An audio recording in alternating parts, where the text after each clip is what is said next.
Sir నమస్కారం sir. నమస్తే. Sir Pawan Kalyan గారి upcoming movie 'Harihara Veeramallu' fever కూడా మొదలైపోయింది సార్. దానికి సంబంధించిన సాంగ్స్ రిలీజ్ చేయడం మనం చూస్తున్నాం. మొన్న గ్లింప్స్ రిలీజ్ చేశారు 'మాట వినాలి'కి సంబంధించి. ఇవాళ సాంగ్ అయితే రిలీజ్ అయిపోయింది. మరి సాంగ్ మీకెలా అనిపించింది? అండ్ మొన్న గ్లింప్స్ రిలీజ్ చేసినప్పుడు కేవలం 11 సెకండ్స్ మాత్రమే రిలీజ్ చేశారు సార్. అయితే ఈ 11 సెకండ్స్‌ని హైలైట్ అయ్యి కాస్త సోషల్ మీడియాలో విపరీతంగా వైరల్ కూడా అయింది. సో ఇవాళ సాంగ్ మరి రిలీజ్ చేశారు. మీకెలా అనిపించింది? అంటే పాట వినాలి అనేది కాదండి, మాట వినాలి అనేది పాట. ఈ మాట వినాలి అనే పాట ఆయనే పాడాడు, పవన్ కళ్యాణ్ గారే పాడారు. ఆయన గాయకుడు కూడా. ఆయన గతంలో పాటలు పాడటం మనం విన్నాం. జానీ సినిమాలో పాడాడు, తర్వాత అత్తారింటికి దారేదిలో పాడాడు. అలాగే ఖుషీ సినిమాలో కూడా కొన్ని పాటలు బిట్ సాంగ్స్ పాడిన చరిత్ర ఉంది ఆయనకి. బాగా పాడతాడు కూడా. ఫోక్ మీద కమాండ్ ఉంది అతనికి. అలాగే ఫోక్ రైటర్స్తోనూ వాళ్ళతోనూ కూడా కాస్త ఎక్కువ మింగిలైనటువంటి చరిత్ర ఉంది కంపారిటివ్గా ఇతర హీరోలతో పోలిస్తే. ఈయన మాస్టర్జీతోనూ అలాగే గద్దర్ గారితోనూ కొంత దగ్గరగా మసలినటువంటి సందర్భాలు ఉన్నాయి పవన్ కళ్యాణ్. అందుకని మ్యూజిక్ పట్ల, రిథం పట్ల కొంత పట్టుంది అతనికి. అయితే ఈ పాట విన్న తర్వాత కొంచెం ఫామ్ తప్పాడినా అనిపించేలాగా ఉంది. కొన్ని చోట్ల గమకాలు ప్రాపర్గా పలకలేదు, కొంచెం చిన్న తడబాటుకు గురయ్యాడు. అంటే ఈ మధ్య ఆయన ఆ ఏరియాలో లేకపోవడం వలన జరిగిన ఇబ్బంది ఏమో అనిపిస్తుంది. మ్యూజిక్ డైరెక్టర్ గారు కొంచెం ఒక టైం తీసుకుని ఇంకొక టేక్ చేద్దాము, లేకపోతే ఇంకొంచెం ఒక రోజు ప్రాక్టీస్ చేసి రేపు చేద్దాము, ఇలాంటివి ఏదన్నా అని ఉండకపోవచ్చేమో అని కూడా అనిపించింది. ఎందుకంటే ఆయన ఉన్న షెడ్యూల్ రీత్యా వచ్చినప్పుడే పని కానిచ్చేస్తే పోతుంది అనేటువంటి అభిప్రాయంతో లాగించేశారా అనిపించేదిగా ఉంది పాట.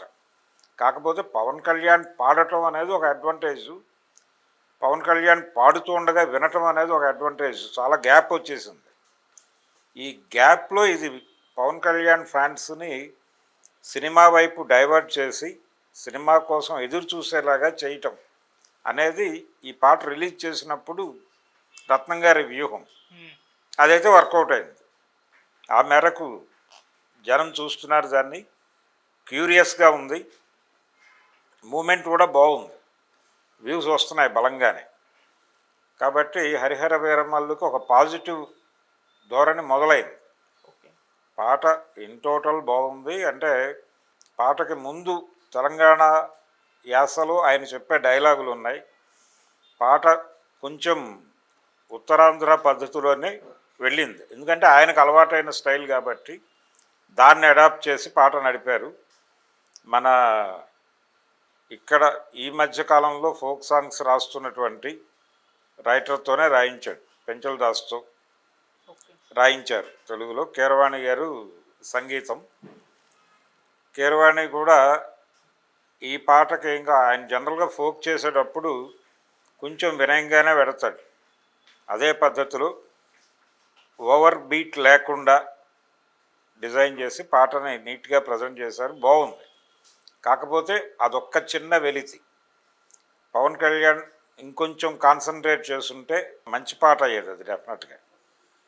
అది ఒక వెర్షన్. అయితే ఈ సినిమా ఔరంగజేబ్ కాలంలో నడుస్తుంది ఈ కథ. ఔరంగజేబు ఢిల్లీ పాలకుడిగా ఉన్న రోజుల్లో ఇక్కడ నవాబుల పాలన, గోల్కొండ నవాబుల పాలన నడుస్తున్నటువంటి సమయంలో ప్రజల కష్టాలు పట్టించుకొని ప్రభుత్వాల మీద తిరగబడేటువంటి, ఇక్కడ ప్రభుత్వము అనగా ఇక్కడ నవాబులు, అక్కడేమో ఔరంగజేబు మీద విస్తృతంగా ఒక ప్రచారం జరిగిపోయింది. ఏమని జరిగింది? ఆయన చాలా దుర్మార్గమైన పాలకుడు అని ఎస్టాబ్లిష్ చేస్తూ శివాజీ క్యారెక్టర్ని హైక్ చేయటం కోసం ఔరంగజేబు క్యారెక్టర్ని ఎంత దిగజార్చాలో అంత దిగజార్చినటువంటి చరిత్ర అందరి బుర్రల్లోకి విపరీతంగా ఎక్కేసి ఔరంగజేబ్ అంటే విలన్ అనే వాతావరణం తీసుకొచ్చేసినటువంటి నేపథ్యంలో ఔరంగజేబ్ కాలంలో ఔరంగజేబ్ మీద తిరగబడ్డటువంటి ఒక యోధుడు అనేసరికి దీని ఇంపాక్ట్ ప్రస్తుతం ఆడియన్స్ అంటే ప్రేక్షకులు, ప్రజలు అందరి మనసుల్లో స్థిర నివాసం ఏర్పరచుకున్నటువంటి ఒక అంటే ఔరంగజేబుకి వ్యతిరేకంగా ఉన్న భావాలకి ఔరంగజేబుని వ్యతిరేకించి ఔరంగజేబుని తాట తీసినటువంటి హీరోగా గనక పవన్ కళ్యాణ్ని చూస్తే వీళ్ళ హృదయాలు పులకించి అది వసూళ్లుగా కన్వర్ట్ అయ్యి ఈ సినిమా బాక్సాఫీస్ దగ్గర కొత్త రికార్డులు క్రియేట్ చేస్తుంది అనే ఒక బిలీఫ్తో డిజైన్ చేసినటువంటి కథ ఇది. ఓకే. నిజానికి ఔరంగజేబు నిజంగానే అంత దుర్మార్గుడా అంటే ఔరంగజేబు చివరి రోజుల్లో నెమ్మదిగా ఆయన అధికారం దెబ్బతింటం మొదలైంది. ఇతర దేశాల నుంచి ఇతర దేశాల వర్తకులు భారతదేశం మీద కాన్సన్ట్రేట్ చేసి చొచ్చుకుని వచ్చే ప్రయత్నం సీరియస్గా కాన్షియస్గా జరిగింది ఔరంగజేబు చివరి రోజుల్లోనే. అది ఫ్రెంచ్ వారు కావచ్చు, మరొకళ్ళు కావచ్చు, ఇంగ్లీష్ వారు కావచ్చు, ఫైనల్గా ఇలా పోర్చుగీస్ వాళ్ళు వచ్చారు ఇక్కడికి. వీళ్ళందరూ వస్తున్నటువంటి ఎరా అది ప్రారంభం. అందుకని ఆయన ఔరంగజేబ్ సహాయం కోసం వాళ్ళ గురువు వచ్చాడు ఒకసారి. ఔరంగజేబుకి ఉర్దూ వ్యాకరణం అవి నేర్పాడు ఆయన. ఆయన వచ్చి శిష్యుడిని కలవటం కోసం లోపలికి లెటర్ పంపించారు. ఆయన రియాక్ట్ కాలేదు. ఫైనల్గా ఎదురు చూసి వెళ్ళిపోయాడు. వెళ్ళిపోయిన తర్వాత ఈయన గురువుగారికి ఉత్తరం రాశాడు. రాసి యాక్చువల్గా మీరు వచ్చారని తెలిసి నాకు చాలా కోపం వచ్చింది, మీ మీద చాలా గొడవ పడదాం అనుకున్నాను, కానీ గురువుగారి మీద గొడవ పడటం పద్ధతి కాదని మిమ్మల్ని లోపలికి అలౌ చేయలేదు. చాలా నన్ను నేను కంట్రోల్ చేసుకోవాల్సి వచ్చింది. నేను చాలా ప్రశ్నలు మిమ్మల్ని అడుగుదాం అనుకున్నా లోపలికి పిలిచి. ఆ ప్రశ్నలు ఇక్కడ అడుగుతున్నాను. మీరు మాకు ఈ భూమి, ఈ దేశం అవతల ప్రపంచం ఏముంది అనేది చెప్పలా. యూరప్లో ఇలా ఇండస్ట్రియల్ రెవల్యూషన్ జరిగింది అనేది మాకు చెప్పలా. యూరప్లో వాళ్ళకి ఎక్సెస్ అయిపోయినటువంటి సరుకులు అమ్ముకోవడానికి వాళ్ళు మార్కెట్ వేటలో ఉన్నారని మాకు చెప్పలా. వాళ్ళు మన దేశం మీదకే వచ్చి పడతారని కూడా మీరు చెప్పలా. ఏమీ చెప్పకుండా మాకేదో ఉర్దూ వ్యాకరణం అవి నేర్పించేస్తే మేము పరిపాలనలోకి వచ్చి ఇప్పుడు వాళ్ళందరితోనూ నానా కష్టాలు అనుభవిస్తున్నాము. ప్రిపేర్ లేకుండా వచ్చాం మేము పవర్లోకి. మాకు జ్ఞానం పెట్టాల్సిన గురువులు మీరు అది ప్రాపర్గా పెట్టలేదు. దాంతో మేము అజ్ఞానుల్లా ఇక్కడ కూర్చుని వాళ్ళతో ఇబ్బంది పడాల్సి వస్తుంది విదేశీ శక్తులతో. అందుకని ఈ లోపం మాది కాదు, మీదే. అందుకని మిమ్మల్ని ఏదో ఒకటి సీరియస్గానే మీతో గొడవ పడదాం అనుకున్నాను, కానీ గురువు మీద గొడవ పడటం పద్ధతి కాదు కాబట్టి మీకు పర్మిషన్ ఇవ్వకుండా పంపించేశాను. అందుకు ఆనందించండి మీరు. నేను లోపలికి పిలిచి స్ట్రైట్గా మాట్లాడితే పరిస్థితి చాలా దారుణంగా ఉండేది అని ఒక ఉత్తరం రాశాడు. చాలా పాపులర్. చాలామంది చాలా సందర్భాల్లో ఔరంగజేబు గురువుకు రాసిన ఉత్తరాన్ని కోట్ చేస్తారు. అంత విషయం ఉన్నవాడు ఆయన. ఔరంగజేబు చాలా దుర్మార్గుడు అనే ఒక యాంగిలే పోర్ట్రేట్ అయింది, కానీ ఆయన సాహిత్య ప్రియుడు, సంగీత ప్రియుడు. ఆయనకి భారతీయ కళల పట్ల చాలా సాఫ్ట్ కార్నర్ ఉంది. ఒకటి ఇక్కడ గుర్తుపెట్టుకోవాల్సింది ఏంటంటే 1000 సంవత్సరాల పైన ఇస్లాం రూల్ నడిచినప్పటికీ ఈ దేశం ప్రజలు హిందువులుగానే ఉన్నారు తప్ప ముస్లింలుగా మారలేదు. మారిన చోట్ల కూడా మళ్ళీ వెనక్కి వచ్చేసారు హిందూ మతంలోకి. రావటం అనేది కూడా అలాగే జరిగింది. ఎలా జరిగిందంటే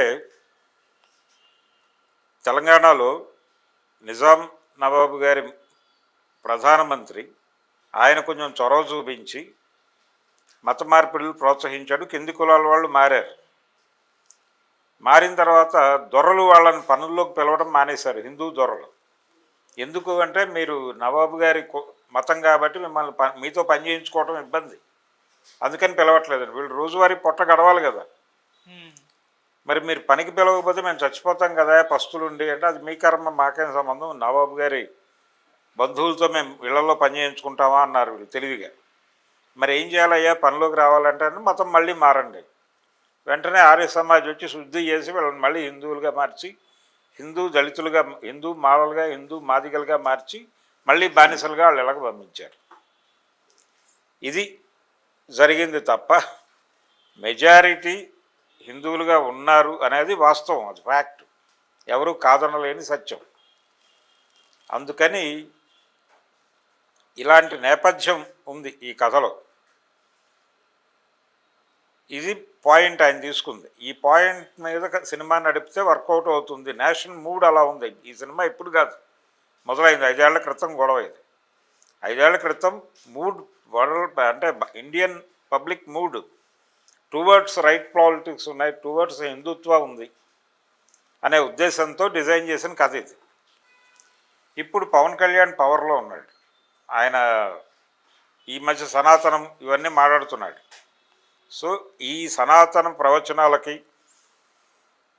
దాంతోపాటు ఆ మధ్య ఆయన తీసుకున్నటువంటి దీక్ష, ప్రాయశ్చిత దీక్షలు,